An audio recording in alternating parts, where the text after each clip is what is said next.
TB रोगरे पीड़ित जादव बेहेरा अनुगुल जिला आठमल्ली उपखंड पृथ्वीबासपुर पंचायत भागीरथीपुर ग्राम जादव बेहेरा बयस 27 वर्ष दीर्घ 7 वर्ष हेब टीबी रोगरे पीड़ित अछंती। से प्रथमे आठमल्लिक अनुगुल कटक मेडिकल गला परे निराश होई बुला मेडिकल जाइथिले।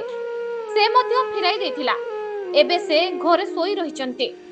गोविंद बेहेरा पुओ जादव बेहेरा जाकी रोजगार करी परिवार पोषण करुथिले। 7 प्राणी कुटुंब 1 वर्षर झियो स्त्री 3 भाई भौणी दिव्यांग बापा एवं बंचिबा कष्टकर हेउछि। स्वाधीनतार 78 वर्ष बीती जाइथिले मध्य सेही परिवार सरकारी योजनारू वंचित।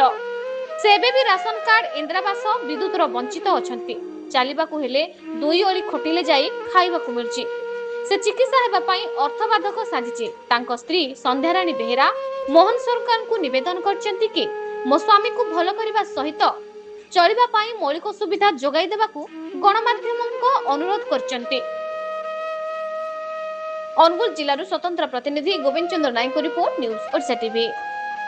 ना संध्याराणी बेहरा घर भागीरथीपुर मो स्वामी को नहीं 8 मल्लिक अनुगुल रेफर करदे। कौन है स्वामी टीबी सार मैंने चिकित्सा कर जो बहुत दूर रेफर करदे। बहुत दूर 2 दिन बुला रेफर करते सार मैंने। बुला डॉक्टर कौन कहले? सार कहले जो चिकित्सा न करिवार घर को धरी